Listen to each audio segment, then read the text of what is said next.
Oui, la dernière fois, euh, nous étions toujours à parler du Saint-Esprit, qui est la troisième personne de la Trinité ou de la divinité, on peut dire ça aussi.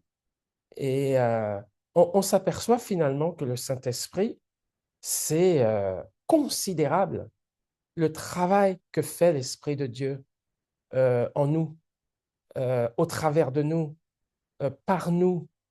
C'est incroyable.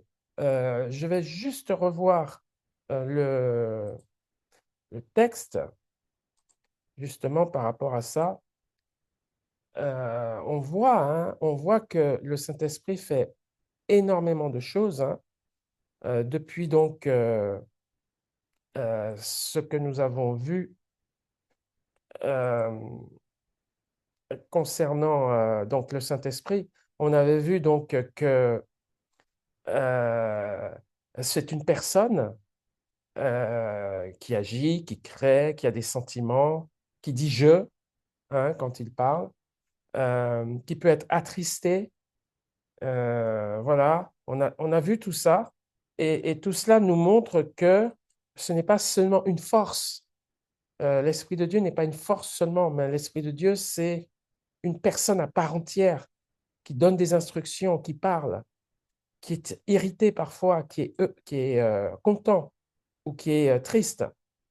Mais ce qui est intéressant dans la personne du Saint-Esprit aussi, c'est surtout ce qu'elle fait au travers de nous, tout le ministère qu'elle a. Alors, on a vu ces noms, hein, l'Esprit de gloire, l'Esprit de l'Éternel, l'Esprit de Christ, l'Esprit de grâce, l'Esprit de vérité, le Seigneur.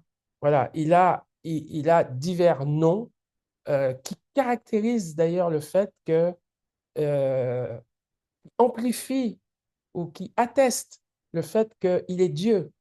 Ce n'est pas une partie de Dieu, c'est Dieu lui-même.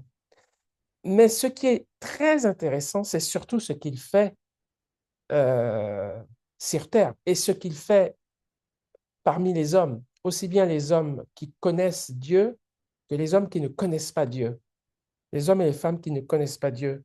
Euh, on avait vu donc dans son œuvre, euh, il sanctifie, c'est-à-dire il met à part les gens, ceux qui croient en lui, il les met à part, il les purifie. On a vu aussi euh, qu'il habite euh, en celui qui croit en Jésus et qu'il habite éternellement en celui qui croit en Jésus. Et donc le Saint-Esprit ne vient pas dans quelqu'un comme dans l'Ancien Testament, provisoirement ou pour un temps. Non, il vient dans quelqu'un définitivement, éternellement. Euh, et d'ailleurs, Romains 8, verset 9, hein, nous disait que celui qui n'a pas l'Esprit de Christ ne lui appartient pas. Et puis, il remplit le croyant. Alors, je fais une différence entre le fait qu'on reçoit le Saint-Esprit et le fait qu'on est rempli du Saint-Esprit. Le fait d'être rempli du Saint-Esprit, ça se fait avec notre participation. On doit participer à cette plénitude, c'est-à-dire vivre une manière sainte et juste va permettre au Saint-Esprit de nous remplir. Euh, Ce n'est pas quelque chose nécessairement d'automatique. On doit participer à ça, hein. Donc, il enseigne aussi. Il enseigne tout ce qui concerne le Seigneur Jésus, hein, le Saint-Esprit. Il nous donne de l'intelligence. On l'a vu dans Job. Euh, il assiste les saints. Il nous conduit dans la vérité. Il révèle la prophétie biblique. En fait, le Saint-Esprit fait énormément de choses. C'est le compagnon quotidien pour chaque chrétien. C'est l'Esprit Saint. Il unit les saints dans la paix, donc tous les chrétiens du monde entier, c'est lui qui va les unir dans un esprit de paix. C'est lui qui va assister les chrétiens, les saints, c'est-à-dire pourvoir à leurs besoins et les aider dans leur marche quotidienne. Philippiens 1, 19, je sais que cela tournera à mon salut grâce à vos prières et à l'assistance de l'Esprit de Jésus-Christ. Donc, le Saint-Esprit nous assiste. Alors, autre point très important, fondamental, je dirais, le Saint-Esprit fait deux choses qui, à mon sens, sont presque l'essence même du pourquoi on devient chrétien. On devient chrétien parce que, un, le Saint-Esprit va nous donner le caractère de Christ, c'est-à-dire un caractère spirituel, à l'opposé d'un caractère charnel, qui vit dans le péché, qui pense mal, qui parle mal, qui agit mal.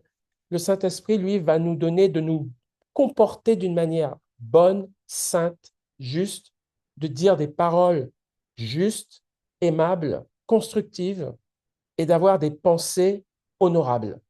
Tout ça, là, ça s'appelle manifester le caractère de Christ.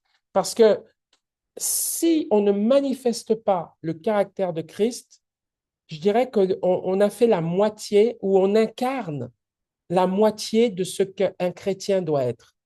Un chrétien doit avoir un caractère bon, un caractère spirituel. Dans Galates 5, verset 22, on relit encore, mais le fruit de l'esprit, c'est l'amour, la joie, la paix, la patience, la bonté, la bénignité, la fidélité, la douceur, la tempérance. Donc, ce caractère spirituel, il se manifeste par le fruit de l'esprit.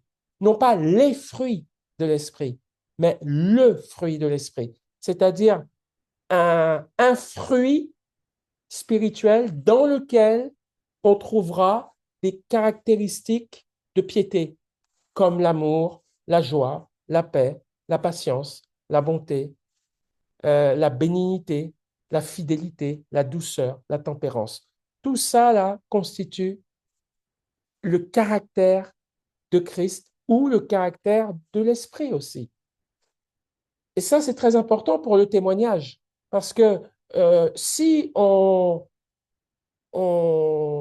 dit qu'on est chrétien et qu'on manque d'amour, on manque de joie, on manque de paix, on manque de patience, on manque de bonté, euh, on n'est pas fidèle, on n'est pas loyal, on ment, on n'est pas dans la douceur, on n'est pas dans la tempérance, ben, il y a un problème.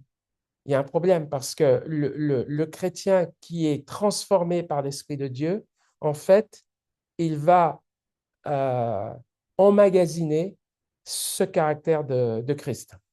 Donc, la première chose que Dieu veut développer en nous, c'est le caractère de Jésus en nous. Et la deuxième chose que Dieu veut manifester en nous, ce sont les dons spirituels.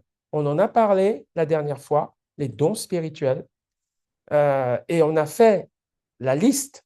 On a aussi fait une liste exhaustive de ces dons qu'on trouve notamment dans 1 Corinthiens chapitre 12 au verset 1, à partir du verset 1 jusqu'à la fin, en fait, du verset. On peut même lire un petit peu. Pour ce qui concerne les dons spirituels, je ne veux pas, frères, que vous soyez dans l'ignorance. Donc, les dons spirituels, ce sont des charismes, on a dit la dernière fois, des charismes qui nous permettent de vivre une vie de puissance. Parce que avoir le caractère, le bon caractère, aimable, paisible, aimant de Dieu, c'est bien, mais pouvoir agir avec la puissance de Dieu pour aider les autres dans leur guérison, dans leur misère, dans leur tristesse, pour leur communiquer quelque chose qui va changer leur vie, on a besoin de autre chose. On a besoin de la puissance de Dieu. Et la puissance de Dieu va se manifester par des dons spirituels, ce qu'on appelle des dons charismatiques. Et ces dons charismatiques se reçoivent, on les reçoit au moment où on donne sa vie au Seigneur Jésus. C'est à ce moment, au moment où on reçoit l'Esprit de Dieu. Au moment où on reçoit l'Esprit de Dieu, on reçoit aussi des dons charismatiques, des dons spirituels qui vont nous permettre de vivre une vie non seulement avec un bon caractère, mais aussi avec la puissance de Dieu. La Bible dit quelque part, c'est dans l'épître de Paul aux Corinthiens, le royaume de Dieu ne consiste pas. Le royaume de Dieu ne consiste pas en parole, mais en puissance. Donc, c'est ça qui compte aussi, c'est-à-dire pouvoir, au travers de nous, pouvoir laisser Dieu agir par sa puissance pour changer la vie des autres. Et parmi ces dons, ben, on a vu qu'il y avait pas mal. Hein. On voit ici hein, le verset 7 et 8, la parole de sagesse, la parole de connaissance, euh, la foi, le don des guérisons, le don d'opérer des miracles, la prophétie ou le don de prophétie, le discernement des esprits, la diversité des langues. Voilà, on avait d'ailleurs donné, je crois qu'on avait donné des explications par rapport à ces différents dons. Donc, je répète que ces dons ne sont pas donnés à la naissance physique, au moment où on est comme bébé de nos parents physiques. Ces dons sont donnés au moment où on est une deuxième fois, c'est-à-dire où on est spirituellement une deuxième fois. La nouvelle naissance, celle qui est spirituelle. Quand on reçoit le Seigneur Jésus, ça s'appelle une naissance spirituelle. Et là, de même que quand on est de nos parents, on a des aptitudes, des dons humains, des capacités humaines. De même lorsqu'on est de Dieu une deuxième fois, c'est-à-dire lorsqu'on reçoit le Saint-Esprit, il donne aussi des capacités et des dons spirituels, non plus humains, mais spirituels, pour vivre une vie de puissance. Donc, à mon sens, on s'était donc arrêté là. Et donc, on va finalement continuer donc là où nous étions arrêtés. Et on s'était arrêté à la page, je crois, page 38. Euh, et on en était au fait que, alors, ça doit être la page 39 plutôt. On en était euh, voilà, que Dieu nous aide aussi à prier. Ça, c'est important. Dieu nous aide à prier. Pardon, l'Esprit de Dieu est aussi là pour nous aider à prier. Et c'est étonnant hein, de lire ça parce qu'on peut se dire, ben, j'ai pas besoin du Saint-Esprit pour prier. Bien, en fait, si, on a besoin aussi parfois, souvent, du Saint-Esprit aussi pour prier parce que Dieu ne nous demande pas de faire des prières répétitives qui sortent pas de notre cœur. Quand on prie, ça doit venir de notre cœur. Ça doit être une conversation. Prier, en fait, c'est une conversation avec Dieu. Et ça ne doit être que ça.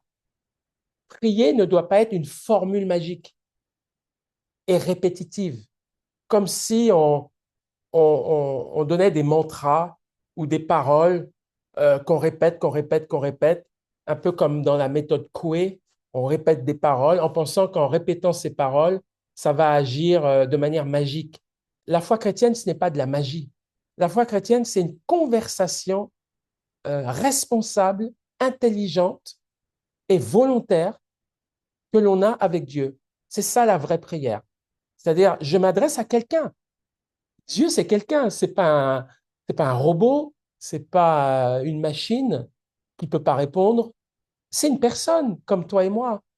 Donc, quand tu parles à quelqu'un, tu récites pas, tu viens pas vers lui en récitant des choses ou en, en lisant un texte. Tu viens pas vers ton mari avec un texte que tu vas lire et en le regardant, où tu viens pas vers ton mari ou vers ton fils ou ta fille en, en récitant quelque chose que tu as appris par cœur, en guise de conversation. Il va te prendre pour un fou. Il va dire, mais qu'est-ce qu'il a, lui, à répéter des choses devant moi comme ça tu vois? Donc, Dieu est une personne comme nous, comme toi, comme moi. Donc, il attend une conversation.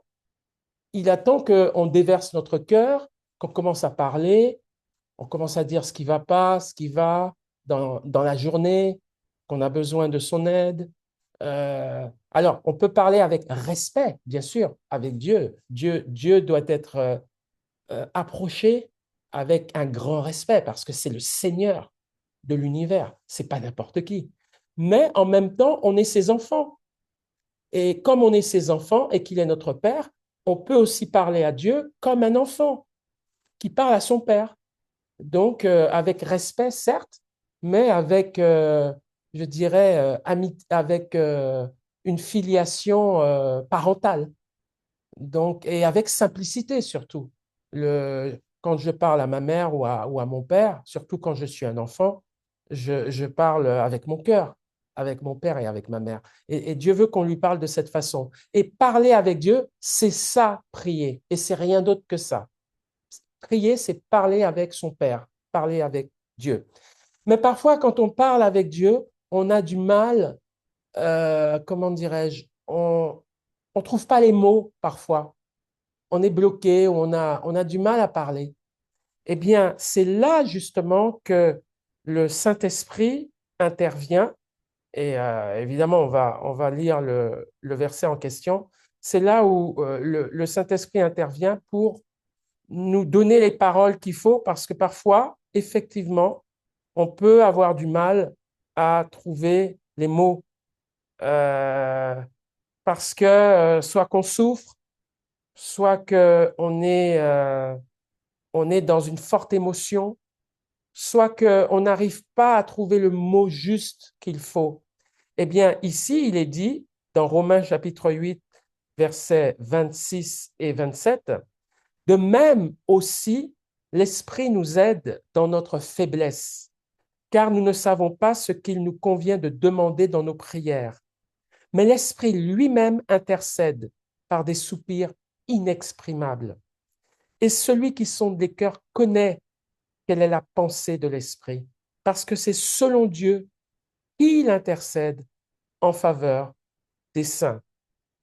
Alors, euh, ce verset, il est très important parce que ça peut prendre plusieurs formes, cette façon de laisser le Saint-Esprit prendre le relais pour prier ou pour exprimer ce qu'on a à dire à Dieu. C'est-à-dire, euh, on peut soupirer, comme il est dit ici, et le soupir, le, le, ce dialogue sans parole qu'on peut avoir envers Dieu, l'Esprit Saint va le transformer, va l'interpréter auprès de Dieu pour que Dieu comprenne, enfin, pour dire à Dieu ce qu'on ressent.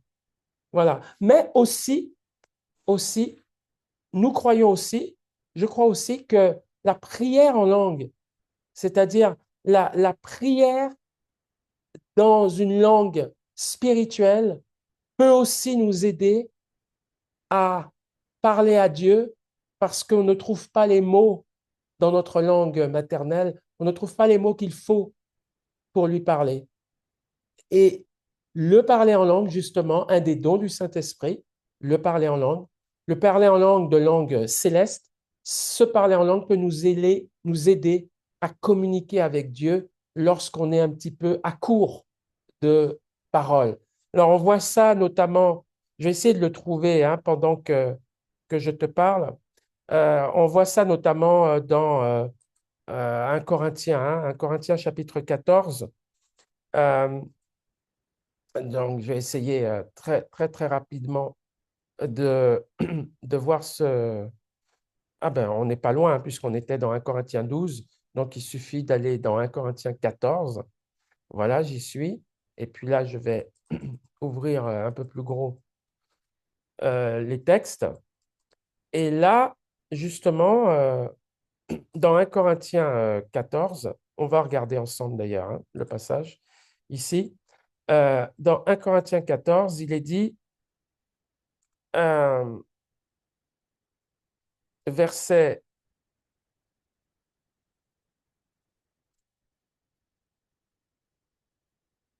hum, verset 15, par exemple, que faire donc? Je prierai par l'Esprit, mais je prierai aussi avec l'intelligence. Je chanterai par l'Esprit, mais je chanterai aussi avec l'intelligence. Sous-entendu que lorsqu'on prie par l'Esprit, on ne prie pas avec des mots que les gens comprennent. Parce que lorsque Paul dit je prierai aussi avec mon intelligence, il sous-entend je prierai aussi dans une langue qu'on comprend, par laquelle on peut me comprendre. Donc on peut prier par l'esprit, les gens ne comprennent pas, mais nous, on exprime à Dieu des choses qu'on n'arrive pas à exprimer par notre propre langue, et puis on peut prier avec intelligence. Là, on a les mots, et en plus, on peut édifier les autres qui entendent, puisqu'ils comprennent ce qu'on dit. Donc, il y a deux façons de prier, soit en langue, soit par l'esprit, soit par des mots intelligibles pour les autres, c'est-à-dire prier avec intelligence. Donc, on voit bien là que les deux sont possibles. Euh, verset 17, tu rends, il est vrai, d'excellentes actions de grâce, mais l'autre n'est pas édifié. Je rends grâce à Dieu de ce que je parle en langue plus que vous tous. Mais dans l'Église, j'aime mieux dire 5 paroles avec mon intelligence afin d'instruire aussi les autres que 10 000 paroles en langue. Donc, sous-entendu que des paroles en langue sont des paroles en esprit, donc dans une langue qu'on ne comprend pas. Et c'est dans ce sens, si on revient donc à Romains qu'on a lu tout à l'heure, c'est dans ce sens que l'esprit peut nous aider à prier euh, par l'esprit lorsqu'on s'adresse à Dieu. Ensuite, ensuite vers, ah ben ça y est, hein, je crois on a terminé ici. On a terminé ici euh, avec ça. On va quand même lire des versets avec le Saint-Esprit. On va quand même lire des versets qui sont importants, hein, des versets qui sont importants parce que euh, on va peut-être expliquer aussi Romains 8, versets 26 et 27. Euh, il est dit, celui qui sonde les cœurs connaît quelle est la pensée de Dieu parce que c'est selon Dieu qu'il intercède en faveur des saints. Donc, lorsqu'on prie par l'Esprit, alors ça c'est important, lorsqu'on prie par l'Esprit, on va automatiquement être exaucé par Dieu parce que l'Esprit va transformer notre soupir ou notre langue spirituelle par des mots qui vont être favorablement entendus et écoutés par le Seigneur. Parce ils vont toucher le cœur de Dieu et ils vont correspondre à la volonté de Dieu. C'est-à-dire notre façon de prier par l'Esprit, le Saint-Esprit, lui, va convertir ça dans une prière qui est conforme à la volonté de Dieu. Donc, forcément, on est exaucé quand on prie quelque chose qui est conforme à la volonté de Dieu. Alors, on est exaucé comme Dieu le veut. Parfois, on n'est pas nécessairement exaucé comme nous, on voudrait être exaucé, hein, mais on est exaucé, Dieu répond à nos prières à sa façon.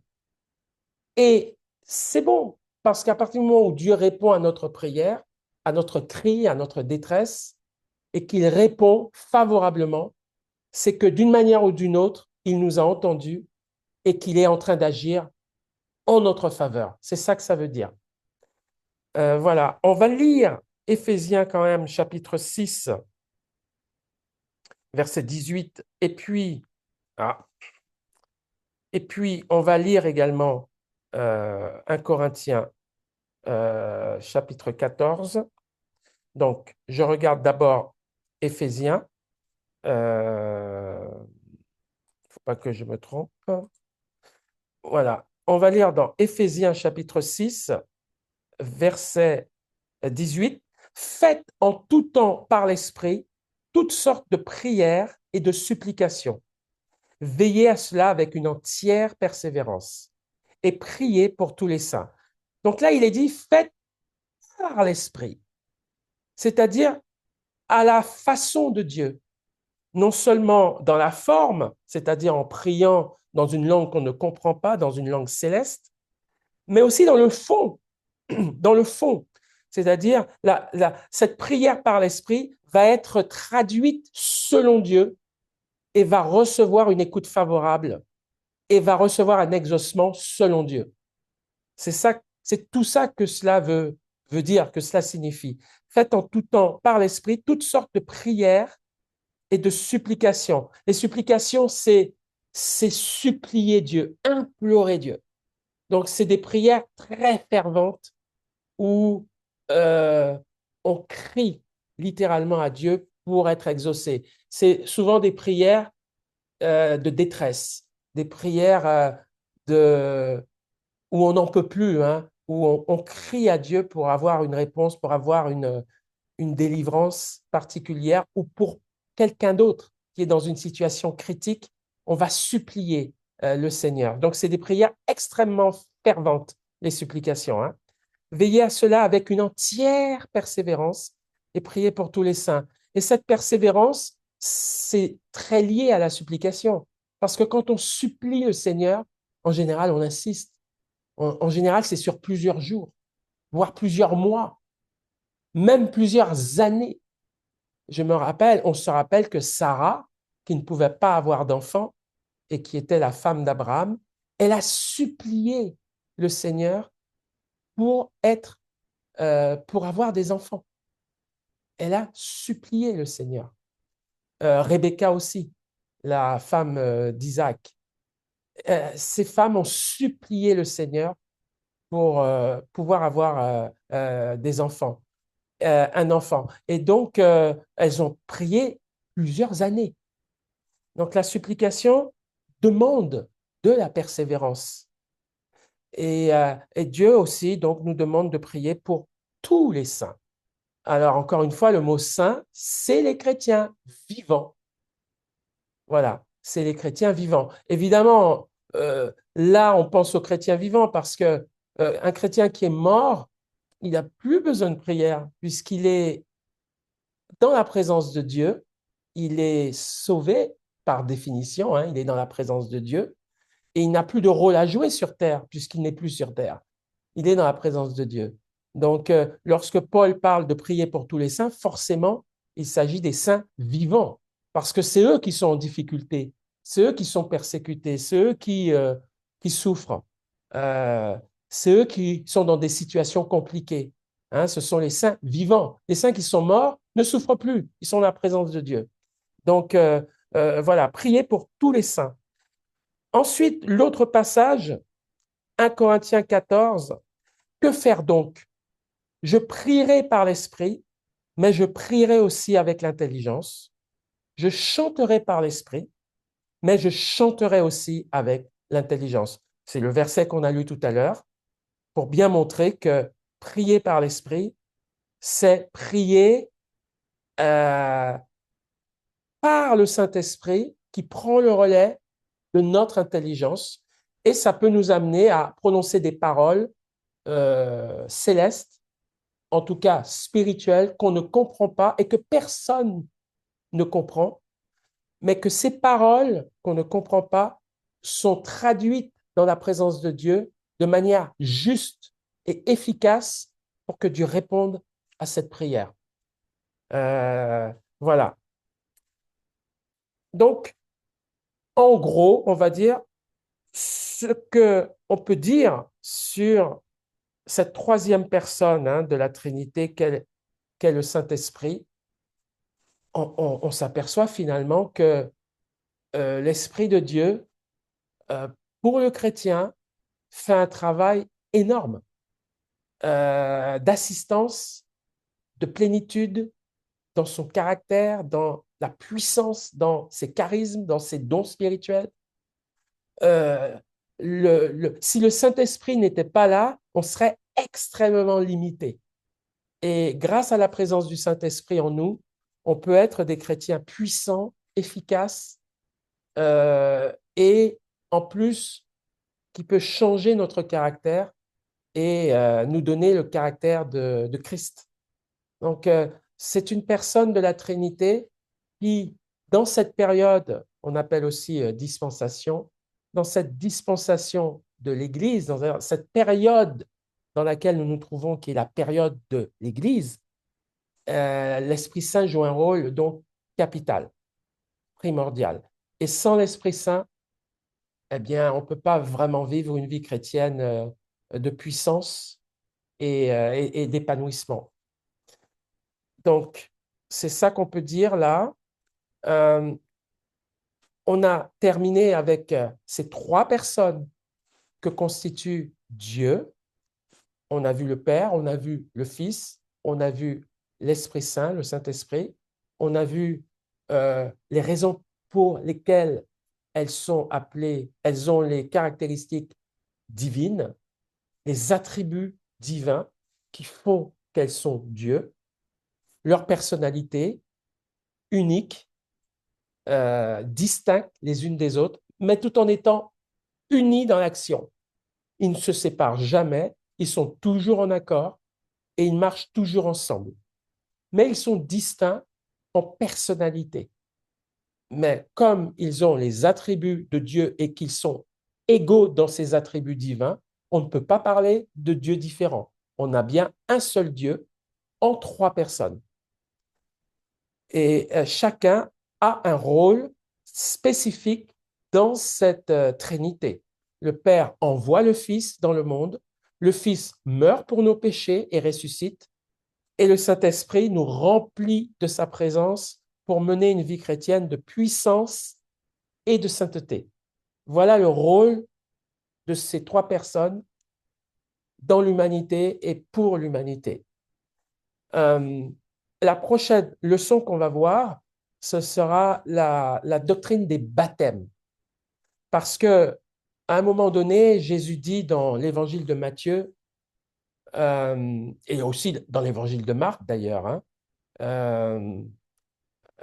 allez, Matthieu chapitre 28, verset 20, allez, faites de toutes les nations des disciples, les baptisant au nom du Père, du Fils et du Saint-Esprit, et enseignez-leur à observer tout ce que je vous ai prescrit. Je suis avec vous tous les jours jusqu'à la fin du monde. Donc, c'est une instruction que Dieu nous donne de baptiser ceux qui croient en Jésus-Christ. Et donc, le baptême d'eau, en l'occurrence, c'est de ça dont on va parler la prochaine fois, mais on va parler de la doctrine des baptêmes, parce que rappelons-nous que les fondements de la parole dont on est en train de discourir là, ces fondements de la parole qui émanent de Hébreux chapitre 6, verset 1, nous dit bien la doctrine des baptêmes au pluriel. Donc, on va voir qu'il n'y a pas que le baptême d'eau, il y a le baptême aussi du Saint-Esprit, hein, on l'a vu, il y a le baptême de feu, il y a le baptême de repentance, il y a le baptême de Jean, il y a le baptême de feu, je l'ai dit, mais il y a deux baptêmes de feu. Il y a un baptême de feu pour ceux qui connaissent Jésus, et puis il y aura un baptême de feu pour ceux qui seront en enfer, dans le feu éternel. Eux aussi, ils seront baptisés, parce que le mot baptisé veut dire plonger, immerger. Donc, toute cette doctrine du baptême, c'est ça qu'on va voir la prochaine fois et qu'on va progresser dans cette réflexion sur le baptême. Amen. Seigneur, merci pour ta parole parce que elle est une lampe à nos pieds. Elle est une lumière sur notre sentier. Et Père, je te bénis parce que tu, tu es là pour nous instruire et tu l'as fait encore ce soir, Père éternel.